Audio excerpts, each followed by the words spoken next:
ನಾನು ನಿಮಗೆ ಚಾಲೆಂಜ್ ಮಾಡಿ ಹೇಳ್ತೀನಿ, ಪೂರಾ ಯೂಟ್ಯೂಬಲ್ಲಿ ನಿಮಗೆ ಎಂಥ ವೀಡಿಯೋ ಸಿಗೋದಿಲ್ಲ. ನಾನು ಈ ವಿಡಿಯೋದ ಮಾನಿಟೈಸೇಷನನ್ನು ಆಫ್ ಮಾಡ್ತಾ ಇದ್ದೀನಿ. ನಮ್ಮ ಎಲ್ಲ ಶಾಲಾ ಕಾಲೇಜುಗಳ ಪಠ್ಯಪುಸ್ತಕಗಳಲ್ಲಿ ನಾವು ನೋಡಿರ್ತೀವಿ, ಎಲ್ಲ ಪಾಶ್ಚಾತ್ಯ ವಿಜ್ಞಾನಿಗಳ ಹೆಸರೇ ಇರುತ್ತೆ, ಎಲ್ಲ ಪಾಶ್ಚಾತ್ಯ ವಿಜ್ಞಾನಿಗಳ ಸಾಧನೆಗಳೇ ಇರುತ್ತೆ, ಅನ್ವೇಷಣೆಗಳೇ ಇರುತ್ತೆ. ಯಾಕೆ ನಮ್ಮ ದೇಶದ ವಿಜ್ಞಾನಿಗಳು ಯಾರೂ ಕೂಡ ಯಾವುದೇ ಅನ್ವೇಷಣೆಗಳನ್ನು ಮಾಡಿಲ್ವಾ? ನಮ್ಮ ದೇಶದಲ್ಲಿ ವಿಜ್ಞಾನಿಗಳೇ ಇರಲಿಲ್ವಾ? ಇಡೀ ಜಗತ್ತಿಗೆ ನಾಗರಿಕತೆ ಅಂದರೆ ಏನು ಅಂತ ಗೊತ್ತಿಲ್ಲದಂಥ ಕಾಲದಲ್ಲಿ ಚತುರ್ವೇದಗಳು ಹುಟ್ಟಿದಂಥ ಪುಣ್ಯಭೂಮಿ ನಮ್ಮ ಭಾರತ. ಇಂತಹ ಜ್ಞಾನದ ಭೂಮಿಯಲ್ಲಿ ವಿಜ್ಞಾನಕ್ಕೆ ನೆಲೆ ಇರಲಿಲ್ವಾ? ಎಲ್ಲರಿಗೂ ನಮಸ್ಕಾರ. ನನ್ನ ಹೆಸರು Abhishek Ketti. Let me introduce my self.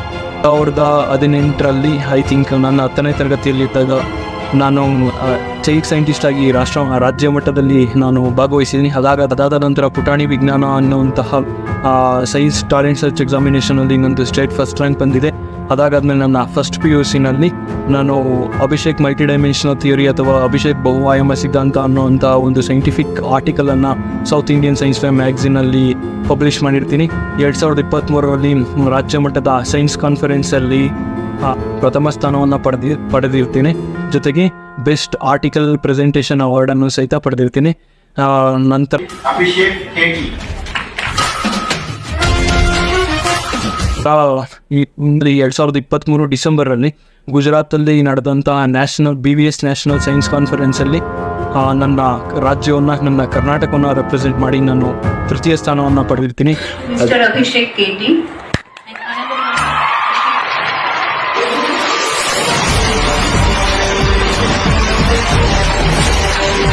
ನಂತರ ಈ 2-3 ದಿನಗಳ ಹಿಂದೆ ಬಂದಂಥ ಸಿಹಿ ಸುದ್ದಿ ಏನಂದರೆ, ನನ್ನ ರಿಸರ್ಚ್ ಪೇಪರ್ ಒಂದು ರೆಪ್ಯೂಟೆಡ್ ನ್ಯಾಷನಲ್ ಲೆವೆಲ್ ಜರ್ನಲ್ಗೆ ನನ್ನ ರಿಸರ್ಚ್ ಪೇಪರ್ ಶಾರ್ಟ್ ಲಿಸ್ಟ್ ಆಗಿದೆ.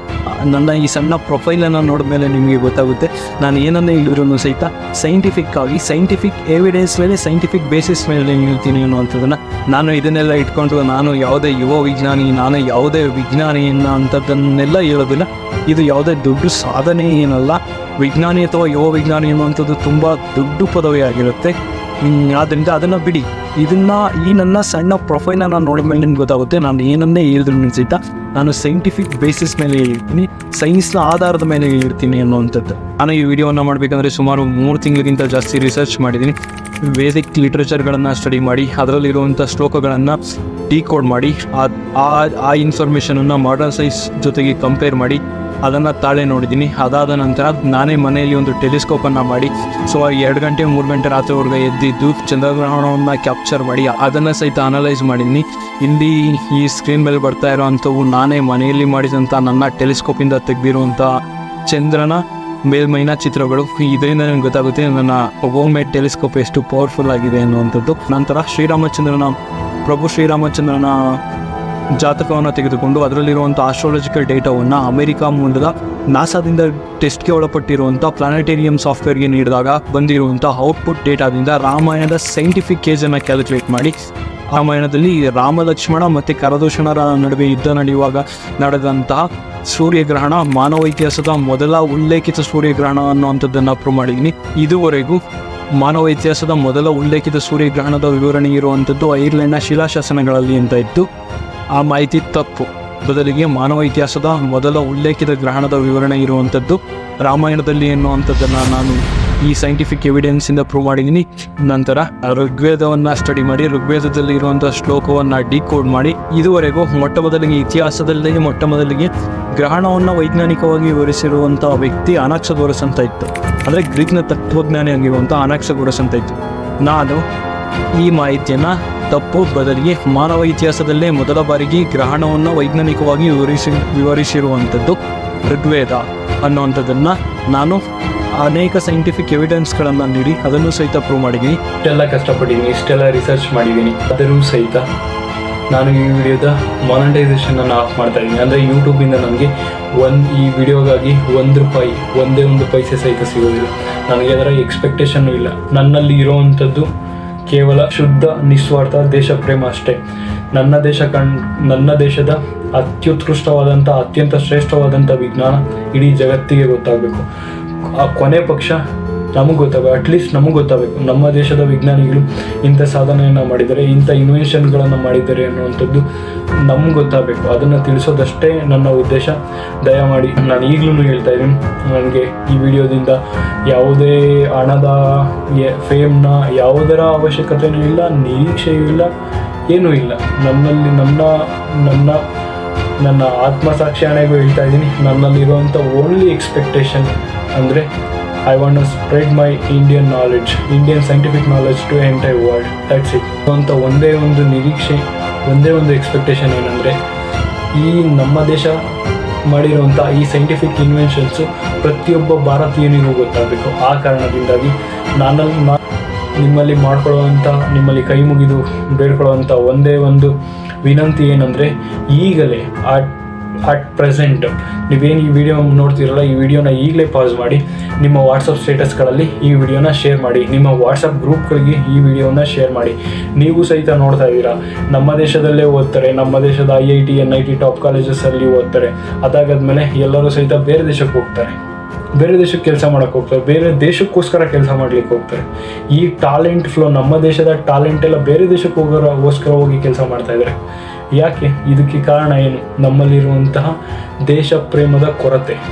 ಹಿಂಗೆ ದೇಶ ಪ್ರೇಮ ಇಲ್ಲಿಂದ ಬರುತ್ತೆ ಇಲ್ರಿ, ನಮ್ಮವ್ರು ಏನು ಮಾಡೇ ಇಲ್ಲ ಅಂದರೆ ನಮಗೆ ದೇಶ ಪ್ರೇಮ ಇಲ್ಲಿಂದ ಬರುತ್ತೆ.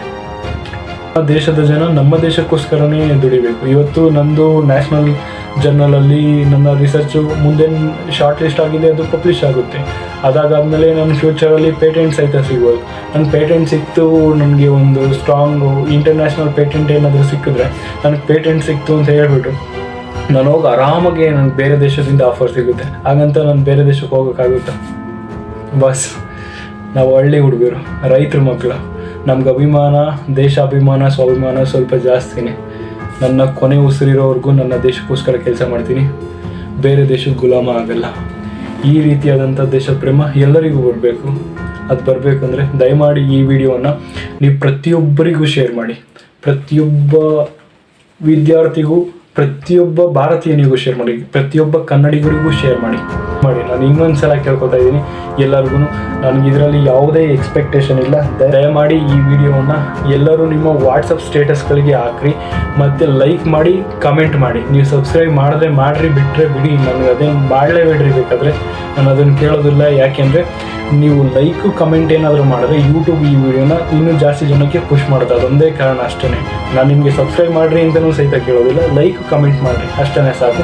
ಈ ವಿಡಿಯೋನ ಜಾಸ್ತಿ ಶೇರ್ ಮಾಡಿರಿ ನಿಮ್ಮ ವಾಟ್ಸಪ್ ಸ್ಟೇಟಸ್ಗಳಲ್ಲಿ, ವಾಟ್ಸಪ್ ಗ್ರೂಪ್ಗಳಲ್ಲಿ, ಮತ್ತು ಇನ್ಸ್ಟಾಗ್ರಾಮ್, ಫೇಸ್ಬುಕ್ ಎಲ್ಲಿ ಶೇರ್ ಮಾಡೋಕ್ಕಾಗುತ್ತೆ ದಯಮಾಡಿ ಶೇರ್ ಮಾಡಿ. ಯಾರ್ಯಾರು ಈ ವಿಡಿಯೋವನ್ನು ವಾಟ್ಸಪ್ ಗ್ರೂಪ್ ಹಾಕಿದ್ದೀರಾ ಅವ್ರು ದಯಮಾಡಿ ಅದರ ಸ್ಕ್ರೀನ್ಶಾಟನ್ನು ತೆಗೆದು ನನಗೆ ಈ ಸ್ಕ್ರೀನ್ ಮೇಲೆ ಬರ್ತಾ ಇರುವಂಥ ಇನ್ಸ್ಟಾಗ್ರಾಮ್ ಪ್ರೊಫೈಲಲ್ಲಿ DM ಮಾಡಿ, ನಾನು ಅದನ್ನು ಪೋಸ್ಟ್ ಸಹಿತ ಮಾಡ್ತೀನಿ. ಎಷ್ಟು ಸಾವಿರ ಜನ ಕಳಿಸಿದ್ರು ಸಹಿತ ನಾನು ಪೋಸ್ಟ್ ಮಾಡ್ತೀನಿ. 20ನೇ ಶತಮಾನದ ಆರಂಭದಲ್ಲಿ ಜಗತ್ತಿನ ಪ್ರಮುಖ ವಿಜ್ಞಾನಿಗಳೆಲ್ಲ ವೇದಗಳನ್ನು, ಉಪನಿಷತ್ತುಗಳನ್ನು, ಭಾರತೀಯ ಶಾಸ್ತ್ರಗಳನ್ನು ಅಧ್ಯಯನ ಮಾಡಲಿಕ್ಕೆ ಶುರು ಮಾಡ್ತಾರೆ. ಆಟೋಮಿಕ್ ಮಾಡೆಲ್ ಅನ್ನು ನೀಡಿರುವಂಥ ನೀಲ್ಸ್ ಬೋರ್ ಅವರು ಹೇಳ್ತಾರೆ, ನಾನು ನನ್ನ ಉತ್ತರಗಳನ್ನು ವೇದಗಳಲ್ಲಿ ಹುಡುಕ್ತೇನೆ, ನನ್ನ ಪ್ರಶ್ನೆಗಳನ್ನು ಉಪನಿಷತ್ತುಗಳಿಗೆ ಕೇಳ್ತೀನಿ ಅಂತ. ಎರ್ವಿನ್ ಶ್ರೋಡಿಂಗರ್ ಅವರು ಹೇಳ್ತಾರೆ, ನನ್ನ ಸಿದ್ಧಾಂತಗಳು ಮತ್ತು ನನ್ನ ವಿಚಾರಗಳು ವೇದಗಳಿಂದ ಬಹಳಷ್ಟು ಪ್ರಭಾವಿತವಾಗಿವೆ ಅಂತ. ಅಲ್ಲದೆ ಅವರು ತಮ್ಮ ಪುಸ್ತಕವಾದಂಥ ಮೈ ವ್ಯೂ ಆಫ್ ದಿ ವರ್ಲ್ಡ್ನಲ್ಲಿ ದಿ ವೇದಾಂತಿಕ್ ವಿಷನ್ ಅನ್ನುವಂಥ ಒಂದು ಸಪರೇಟ್ ಚಾಪ್ಟರ್ ಅನ್ನೇ ಬರೆದಿದ್ದಾರೆ. ಅಂದರೆ ಅವರು ವೇದಗಳಿಂದ ಎಷ್ಟು ಪ್ರಭಾವಿತರಾಗಿದ್ದಾರೆ ಅನ್ನುವಂಥದ್ದನ್ನು ನಾವು ಒಂದ್ಸಲ ಇಮ್ಯಾಜಿನ್ ಮಾಡಬಹುದು. ನಂತರ ಜರ್ಮನಿಯ ಕ್ವಾಂಟಮ್ ವಿಜ್ಞಾನಿಯಾದಂಥ ಹಾನ್ಸ್ ಪೀಟರ್ ಡೋಲರ್ ಅವರು ಹೇಳ್ತಾರೆ, ನಾನು ಯಾವಾಗ ಕ್ವಾಂಟಮ್ ವಿಜ್ಞಾನದ ಪಾಠವನ್ನು ಮಾಡಲಿಕ್ಕೆ ಶುರು ಮಾಡ್ತೀನೋ ಆಗ ನಾನು ವೇದಾಂತದ ಪ್ರವಚನವನ್ನು ಮಾಡ್ತಿದ್ದೀನಿ ಎಂದು ಭಾಸವಾಗುತ್ತೆ ಅಂತ. ಕ್ವಾಂಟಮ್ ವಿಜ್ಞಾನದ ಮತ್ತೊಂದು ಆಧಾರ ಸ್ತಂಭವಾದಂಥ ವರ್ನರ್ ಹೈಸೆನ್ಬರ್ಗ್ ಅವರು, ನಾವು ಯಾವ ಅನ್ಸರ್ಟನಿಟಿ ಪ್ರಿನ್ಸಿಪಲ್ ಅನ್ನು ಓದ್ತೀವಲ್ಲ, ಆ ಅನ್ಸರ್ಟನಿಟಿ ಪ್ರಿನ್ಸಿಪಲ್ ಅನ್ನು ನೀಡಿರುವಂಥ ಹೈಸೆನ್ಬರ್ಗ್ ಅವರು ಹೇಳ್ತಾರೆ, ನಾನೇನಾದರೂ ಭಾರತಕ್ಕೆ ಭೇಟಿ ನೀಡಿರಲಿಲ್ಲ ಅಂದರೆ ನನಗೆ ನನ್ನ ಸ್ವಂತ ಸಿದ್ಧಾಂತಗಳ ಮೇಲೆಯೇ ವಿಶ್ವಾಸ ಬರ್ತಿರ್ಲಿಲ್ಲ. ನಾವು ಯಾವ ಕ್ವಾಂಟಮ್ ವಿಜ್ಞಾನವನ್ನು ಅತ್ಯಂತ ಜಟಿಲ ಮತ್ತು ಕ್ಲಿಷ್ಟಕರ ಅಂತ ಭಾವಿಸ್ತೀವೋ ಅದೇ ಕ್ವಾಂಟಮ್ ವಿಜ್ಞಾನವನ್ನು ವೇದಗಳನ್ನು ಅಧ್ಯಯನ ಮಾಡಿರುವಂಥ ವ್ಯಕ್ತಿ ಅತ್ಯಂತ ಸುಲಭವಾಗಿ ಅರ್ಥೈಸಿಕೊಳ್ಳಬಲ್ಲ ಅಂತ. ಈ ಶತಮಾನದ ಮಹಾನ್ ವಿಜ್ಞಾನಿಗಳೆಲ್ಲ ವೇದಗಳ ಬಗೆಗೆ, ಉಪನಿಷತ್ತುಗಳ ಬಗೆಗೆ, ಭಾರತೀಯ ಶಾಸ್ತ್ರಗಳ ಬಗೆಗೆ ಈ ರೀತಿಯಾದಂಥ ಹೇಳಿಕೆಗಳನ್ನ ನೀಡ್ತಾ ಇರುವಂಥದ್ದು ವೇದಗಳಲ್ಲಿ, ಉಪನಿಷತ್ತುಗಳಲ್ಲಿ ಇರುವಂತಹ ವೈಜ್ಞಾನಿಕ ಸಂಪತ್ತಿಗೆ ಹಿಡಿದಿರುವಂತಹ ಒಂದು ರೀತಿಯಾದಂಥ ಕೈಗನ್ನಡಿಯಾಗಿದೆ. ಇವರೆಲ್ಲ ಸಾಮಾನ್ಯ ವಿಜ್ಞಾನಿಗಳೆಲ್ಲ, ಈ ಶತಮಾನದ ಮಹಾನ್ ವಿಜ್ಞಾನಿಗಳು. ಅಂದ್ರೆ ಇವರು ಕ್ಲಾಸಿಕಲ್ ಸೈನ್ಸ್ ನ ದಿಕ್ಕನ್ನೇ ಬದಲಾಯಿಸಿದಂತ ಕ್ವಾಂಟಮ್ ವಿಜ್ಞಾನಿಗಳು. ಇವರು ವೇದಗಳ ಬಗೆಗೆ, ಉಪನಿಷತ್ತುಗಳ ಬಗೆಗೆ ಈ ರೀತಿಯಾದಂಥ ಹೇಳಿಕೆಗಳನ್ನ ನೀಡ್ತಿದ್ದಾರೆ ಅಂದ್ರೆ ಖಂಡಿತವಾಗಿಯೂ ಅದರಲ್ಲಿ ಏನಾದ್ರೂ ಅತ್ಯಂತ ಸಂಪತ್ಭರಿತವಾದಂಥ ವಿಜ್ಞಾನ ಇದ್ದೇ ಇರುತ್ತೆ ಅನ್ನುವಂಥದ್ದು ಕಾಮನ್ ಸೆನ್ಸ್. ಆದ್ದರಿಂದ ನಾನು ಅದರ ಬಗ್ಗೆ ರಿಸರ್ಚ್ ಮಾಡಲಿಕ್ಕೆ ಸ್ಟಾರ್ಟ್ ಮಾಡಿದಾಗ ನನಗೆ ಕೆಲವೊಂದು ವೈಜ್ಞಾನಿಕ ಅಂಶಗಳು ನಮ್ಮ ವೇದಗಳಲ್ಲಿ, ನಮ್ಮ ವೈದಿಕ ಸಾಹಿತ್ಯದಲ್ಲಿ, ನಮ್ಮ ಭಾರತೀಯ ಶಾಸ್ತ್ರಗಳಲ್ಲಿ, ಈವನ್ ಜ್ಯೋತಿಷ್ಯ ಶಾಸ್ತ್ರದಲ್ಲಿಯೂ ಸಹಿತ ನಮಗೆ ಅನೇಕ ವೈಜ್ಞಾನಿಕ ಅಂಶಗಳನ್ನು, ವೈಜ್ಞಾನಿಕ ವಿವರಣೆಗಳನ್ನು ನಮಗೆ ಕಾಣಲಿಕ್ಕೆ ಸಿಗುತ್ತೆ. ನಾನು ಈ ವಿಡಿಯೋದಲ್ಲಿ ನಿಮಗೆ ಏನನ್ನ ಎಕ್ಸ್ಪ್ಲೇನ್ ಮಾಡ್ತೀನಿ ಅಂದರೆ, ಸೌರ ಕೇಂದ್ರ ಮಾದರಿ, ಬೆಳಕಿನ ವೇಗ, ಪರಮಾಣು ಸಿದ್ಧಾಂತ, ಆಕಾಶಕಾಯಗಳ ಪ್ರಕಾಶಕತೆ, ಬೆಳಕಿನ ಗೋಚರ ಸ್ಪೆಕ್ಟ್ರಮ್ ಅಂದರೆ visible spectrum of the light, ಮತ್ತೆ ಸಮಯದ ಸಾಪೇಕ್ಷಕತೆ ಅಥವಾ ಟೈಮ್ ಡೈಲೇಷನ್, ಮತ್ತೆ ಆಯಾಮಗಳು ಅಥವಾ ಡೈಮೆನ್ಷನ್ಸ್, ಕೊನೆಗೆ ಬರುವಂಥದ್ದು ಗ್ರಹಣಗಳು. ಈ ಗ್ರಹಣಗಳ ಬಗ್ಗೆ ಇರುವಂತ ಮಾಹಿತಿ ಅಂತೂ ಅತ್ಯಂತ ಕ್ಯೂರಿಯಸ್ ಆಗಿದೆ. ಸೌರ ಕೇಂದ್ರ ಮಾದರಿಯ ಬಗ್ಗೆ ನೋಡೋಣ. ಸೌರ ಕೇಂದ್ರ ಮಾದರಿಯನ್ನು ಪ್ರತಿಪಾದಿಸಿದ್ದು ಯಾರು ಅಂತ ನಮ್ಗೆ ಯಾರಾದರೂ ಕೇಳಿದ್ರೆ, ನಾವು 15ನೇ ಶತಮಾನದಲ್ಲಿ ಬಂದಂತ ನಿಕೋಲಸ್ ಕೋಪರ್ನಿಕಸ್ ಅವರ ಹೆಸರನ್ನ ಹೇಳ್ತೀವಿ. ಆದರೆ ನಿಕೋಲಸ್ ಕೋಪರ್ನಿಕಸರಿಗೂ ಸಾವಿರಾರು ವರ್ಷಗಳ ಮೊದಲೇ ಋಗ್ವೇದದಲ್ಲಿ ಸೌರ ಕೇಂದ್ರ ಮಾದರಿಯ ಅತ್ಯಂತ ಸ್ಪಷ್ಟವಾದಂತಹ ವಿವರಣೆ ಇದೆ ಅಂದ್ರೆ ನೀವು ನಂಬಲೇಬೇಕು. ಅದಕ್ಕಿಂತ ಮೊದಲು ಈ ಸೌರ ಕೇಂದ್ರ ಮಾದರಿ ಅಂದ್ರೆ ಏನು ಅನ್ನೋದನ್ನ ನೋಡೋಣ. ಸೌರ ಕೇಂದ್ರ ಮಾದರಿ ಅಂದ್ರೆ ಏನೂ ಇಲ್ಲ, ಇಲ್ಲಿ ಸೌರವ್ಯೂಹದ ಕುರಿತಾಗಿ 2 ರೀತಿಯ ಮಾದರಿಗಳು ಬರ್ತವೆ. ಅದರಲ್ಲಿ ಮೊದಲನೇದು ಭೂಕೇಂದ್ರ ಮಾದರಿ, ಮತ್ತೊಂದು ಸೌರ ಕೇಂದ್ರ ಮಾದರಿ. ಭೂಕೇಂದ್ರ ಅಂದ್ರೆ ಭೂಮಿ ಸೌರವ್ಯೂಹದ ಕೇಂದ್ರ ಬಿಂದುವಾಗಿದ್ದು, ಅಂದ್ರೆ ಭೂಮಿ ಸೌರವ್ಯೂಹದಲ್ಲಿ ಮಧ್ಯಭಾಗದಲ್ಲಿದ್ದು ಸೂರ್ಯ, ಚಂದ್ರ, ಬುಧ, ಗುರು, ಶುಕ್ರ, ಶನಿ, ಎಲ್ಲ ಯುರೇನಸ್, ನೆಪ್ಚೂನ್ ಎಲ್ಲ ಗ್ರಹಗಳು ಕೂಡ ಭೂಮಿಯ ಸುತ್ತ ಸುತ್ತುತ್ತವೆ ಅನ್ನುವಂಥದ್ದನ್ನ ಭೂಕೇಂದ್ರ ಮಾದರಿ ಅಂತ ಕರೀತಾರೆ. ಅದು ನಮ್ಗೆ ಗೊತ್ತಿರುವಂತೆ ಆಬ್ವಿಯಸ್ಲಿ ಅದು ತಪ್ಪು. ನಂತರ 15ನೇ ಶತಮಾನದಲ್ಲಿ ನಿಕೋಲಸ್ ಕೋಪರ್ನಿಕಸ್ ಅವರು ಬರ್ತಾರೆ. ಅವರು ಸೌರ ಕೇಂದ್ರ ಮಾದರಿಯನ್ನ ಪ್ರತಿಪಾದಿಸ್ತಾರೆ. ಅಂದ್ರೆ ಸೌರ ಕೇಂದ್ರ ಮಾದರಿ ಅಂದ್ರೆ ಸೌರ ಕೇಂದ್ರ ಅಂದ್ರೆ ಸೂರ್ಯ ಸೌರವ್ಯೂಹದ ಕೇಂದ್ರ ಬಿಂದುವಾಗಿದ್ದು ಎಲ್ಲಾ ಗ್ರಹಗಳು ಕೂಡ ಸೂರ್ಯನ ಸುತ್ತ ಸುತ್ತುತ್ತವೆ ಅನ್ನುವಂಥದ್ದನ್ನ ಪ್ರತಿಪಾದಿಸಿದ್ರು ಅನ್ನುವಂಥದ್ದನ್ನ ನಾವು ಇಷ್ಟು ದಿನ ಕಲ್ತಿದ್ದೀವಿ. ಆದರೆ ನಿಕೋಲಸ್ ಕೋಪರ್ನಿಕಸರಿಗೂ ಸಾವಿರಾರು ವರ್ಷಗಳ ಮೊದಲೇ ಋಗ್ವೇದದ 10ನೇ ಮಂಡಲದ 149ನೇ ಸೂಕ್ತದ 1ನೇ ಶ್ಲೋಕ ಹೇಳುತ್ತೆ, ಪಿತಾಯಂತ್ರೈ ಪೃಥ್ವೀಂ ಹರಂನದ್ ಅಕ್ಷಂಬನೆ ಸವಿತಾದ್ಯಂ ಅದ್ರಮತ್ ಅಶ್ವಮಿವೆ ಅದುಕ್ಷತ್ ಅಂತರಿಕ್ಷಂ ಅತೂರ್ತೆ ಬದ್ಧಂ ಸವಿತಾ ಸಮುದ್ರಂ ಅಂತ. ಅಂದ್ರೆ ಇದರ ಅರ್ಥ ಏನು ಅಂದ್ರೆ, ಯಾವ ರೀತಿ ಕುದುರೆ ತರಬೇತುದಾರನು ತನ್ನ ಕುದುರೆಯನ್ನ ಹಗ್ಗದಿಂದ ಬಂಧಿಸಿ ತನ್ನ ಸುತ್ತ ಸುತ್ತುವಂತೆ ಮಾಡುತ್ತಾನೋ, ಅದೇ ರೀತಿ ಸೌರಮಂಡಲದ ಅಧಿಪತಿಯಾಗಿರುವಂತಹ ಸೂರ್ಯದೇವನು ಪೃಥ್ವಿಯನ್ನು ಒಳಗೊಂಡಂತೆ ಗ್ರಹಮಂಡಲದ ಎಲ್ಲಾ ಗ್ರಹಗಳನ್ನು ತನ್ನ ಆಕರ್ಷಣೆಯಿಂದ ಬಂಧಿಸಿ ತನ್ನ ಸುತ್ತ ಸುತ್ತುವಂತೆ ಮಾಡ್ತಾನೆ ಅನ್ನುವಂಥದ್ದು. ಯಾವ ರೀತಿ ಆಧುನಿಕ ವಿಜ್ಞಾನ ಈಲಿಯೋಸೆಂಟ್ರಿಕ್ ಮಾಡೆಲ್ ಅನ್ನು ವಿವರಿಸಿತ್ತೋ ಆಸ್ ಇಟ್ ಈಸ್ ಅದೇ ರೀತಿ ಋಗ್ವೇದದಲ್ಲಿಯೂ ಕೂಡ ಈಲಿಯೋಸೆಂಟ್ರಿಕ್ ಅಥವಾ ಸೌರ ಕೇಂದ್ರ ಮಾದರಿಯ ವಿವರಣೆ ಇದೆ ಅನ್ನುವಂಥದ್ದನ್ನು ನಾವು ಅತ್ಯಂತ ಸ್ಪಷ್ಟವಾಗಿ ಗಮನಿಸಬಹುದು ಇಲ್ಲಿ. ಇನ್ನು ನಾವು ಪರಮಾಣು ಸಿದ್ಧಾಂತ ಅಥವಾ ಆಟೋಮಿಕ್ ಮಾಡೆಲ್ ನ ಬಗ್ಗೆ ನೋಡೋದಾದ್ರೆ, ನಮಗೆ ಇತಿಹಾಸದಲ್ಲೇ, ಮಾನವ ಇತಿಹಾಸದಲ್ಲೇ ಮೊದಲ ಬಾರಿಗೆ ಆಟೋಮಿಕ್ ಮಾಡೆಲ್ ಅನ್ನ ವಿವರಿಸಿದ್ದು ಯಾರು ಅಂತ ನಾವು ನೋಡಿದ್ರೆ, ನಮ್ಮ ಎಲ್ಲ ಪಠ್ಯ ಪುಸ್ತಕಗಳು ಸಹಿತ ಜಾನ್ ಡಾಲ್ಟನ್ ಅವರ ಹೆಸರು ಹೇಳ್ತವೆ. ನಮ್ಮ ಅದೃಷ್ಟಕ್ಕೆ ಮಹರ್ಷಿ ಕಣದರ ಹೆಸರು ಅಲ್ಲಿ ಇಲ್ಲಿ ಸ್ವಲ್ಪ ಕಂಡುಬಿಡುತ್ತೆ. ಆದರೂ ಸಹಿತ ಮಹರ್ಷಿ ಕಣದರನ್ನು ಹೊರತುಪಡಿಸಿ ಶ್ರೀಮದ್ ಭಗವತ್ ಪುರಾಣದಲ್ಲಿ ಆಟಮ್ನ ಕುರಿತಾದಂಥ ಅತ್ಯಂತ ಸ್ಪಷ್ಟವಾದಂಥ ವೈಜ್ಞಾನಿಕ ವಿವರಣೆ ಇರುವಂಥದ್ದನ್ನ ನಾವು ಗಮನಿಸಬಹುದು. ಹೌದು, ಶ್ರೀಮದ್ ಭಗವತ್ ಪುರಾಣದ 3ನೇ ಸ್ಕಂದದ 11ನೇ ಅಧ್ಯಾಯದ 1ನೇ ಶ್ಲೋಕ ಇರುತ್ತೆ, ಮೈತ್ರೇಯ ವಾಚ ಚರಮಃ ಸದ್ವಿಶೇಷಾನಾಮ ನೇಕೋಯ ಸಂಯುತಃ ಸದಾ ಪರಮಾಣು ಸಾವಿಜಯ ಋಣಮೈಕ್ಯ ಬ್ರಹ್ಮೋತ್ತಃ ಅಂತ. ಅಂದ್ರೆ ಇದರ ಅರ್ಥ ಏನು ಅಂದ್ರೆ, ಮೈತ್ರೇಯ ಎನ್ನುವವರ ಪ್ರಕಾರ ಅಥವಾ ಮೈತ್ರೇಯ ಎನ್ನುವರು ಹೇಳ್ತಾರೆ, ಅವಿಭಾಜ್ಯವಾದಂತಹ ಅದೃಶ್ಯವಾದಂತಹ ಅಂತಿಮ ಕಣವನ್ನ ಪರಮಾಣು ಎಂದು ಕರೆಯಲಾಗುತ್ತದೆ. ಎಲ್ಲಾ ಭೌತಿಕ ದೇಹಗಳು ಕೂಡ ಅಥವಾ ಭೌತಿಕ ಕಾಯಗಳು ಕೂಡ ಪರಮಾಣುವಿನಿಂದಲೇ ಸಂಯೋಜನೆಗೊಂಡಿವೆ ಅಥವಾ ರೂಪುಗೊಂಡಿವೆ. ಆದರೆ ಸಾಮಾನ್ಯ ಮನುಷ್ಯ ಇದನ್ನ ತಪ್ಪಾಗಿ ಅರ್ಥ ಮಾಡಿಕೊಂಡಿದ್ದಾನೆ ಅನ್ನುವಂಥದ್ದು. ಅಂದ್ರೆ ಈ ಶ್ಲೋಕ ಪರಮಾಣುವಿನ 4 ಲಕ್ಷಣಗಳನ್ನ ಇಲ್ಲಿ ವಿವರಿಸ್ತಾ ಇರುವಂತದ್ದನ್ನ ನಾವು ಸ್ಪಷ್ಟವಾಗಿ ಗಮನಿಸಬಹುದು. ಮೊದಲನೇದಾಗಿ ಪರಮಾಣು ಅವಿಭಾಜ್ಯವಾದಂಥದ್ದು, ಪರಮಾಣು ಅದೃಶ್ಯವಾದಂಥದ್ದು, ಪರಮಾಣು ಅಂತಿಮವಾದಂಥದ್ದು, ಮತ್ತೆ ಎಲ್ಲಾ ಭೌತಿಕ ಕಾಯಗಳು ಸಹಿತ ಪರಮಾಣುವಿನಿಂದಲೇ ಸಂಯೋಜನೆಗೊಂಡಿವೆ ಅನ್ನುವಂಥದ್ದು. ಇದನ್ನ ನಾವು ಆಧುನಿಕ ವಿಜ್ಞಾನದ ಜೊತೆಗೆ ಅಂದ್ರೆ ಮಾಡರ್ನ್ ಸೈನ್ಸ್ ಜೊತೆ ಕಂಪೇರ್ ಮಾಡಿ ನೋಡೋಣ. ಮೊದಲನೇದಾಗಿ ಪರಮಾಣು ಅವಿಭಾಜ್ಯವಾದಂಥದ್ದು 1897ರಲ್ಲಿ ಜೆ ಥಾಮ್ಸನ್ ಅವರು ಎಲೆಕ್ಟ್ರಾನ್ ಅನ್ನ ಇನ್ವೆಂಟ್ ಮಾಡೋವರೆಗೆ ಇಡೀ ವೈಜ್ಞಾನಿಕ ಜಗತ್ತು ಪರಮಾಣುವನ್ನ ಅವಿಭಾಜ್ಯ ಎಂದು ನಂಬಿತ್ತು. ಭಗವತ್ ಪುರಾಣದಲ್ಲಿಯೂ ಸಹಿತ ಅದೇ ವಿವರಣೆ ಇದೆ. ನಂತರ ಪರಮಾಣು ಅದೃಶ್ಯವಾದಂಥದ್ದು. ಹೌದು, ಪರಮಾಣು ಆಟಮ್ ಒಂದು ಮೈಕ್ರೋಸ್ಕೋಪಿಕ್ ಪಾರ್ಟಿಕಲ್ ಆಗಿರುವ ಕಾರಣದಿಂದಾಗಿ, ಅಂದ್ರೆ ಪರಮಾಣು ಒಂದು ಸೂಕ್ಷ್ಮ ಕಣವಾಗಿರುವುದರಿಂದ ಅದು ಅದೃಶ್ಯವಾದಂಥದ್ದು, ಅಂದ್ರೆ ಅದು ನಮ್ಮ ಕಣ್ಣಿಗೆ ಕಾಣಿಸುವಂಥದ್ದಿಲ್ಲ. ಅಂದ್ರೆ ಆಧುನಿಕ ವಿಜ್ಞಾನದ ಪ್ರಕಾರವೂ ಸಹಿತ ಇದು ಸತ್ಯ.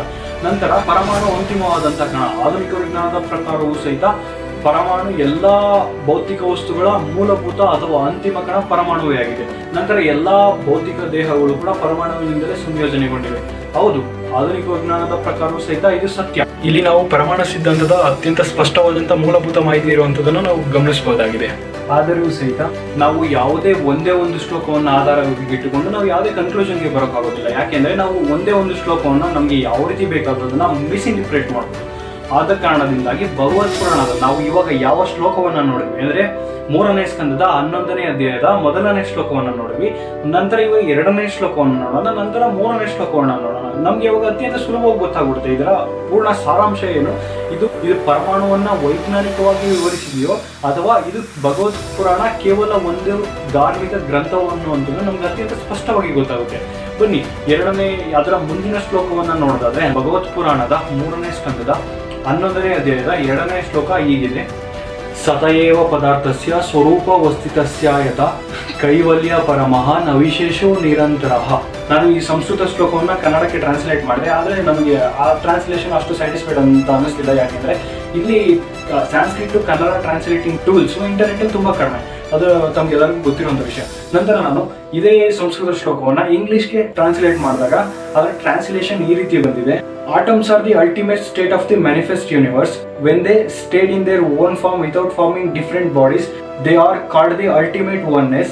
They are certainly different bodies in physical forms, but the atom themselves form the complete manifestation. ಇದರ ಕನ್ನಡ ಅರ್ಥ ಏನು ಅಂದ್ರೆ, ಈ ಬ್ರಹ್ಮಾಂಡದ ಮೂಲಭೂತ ಕಣ ಪರಮಾಣುವಾಗಿರುತ್ತೆ.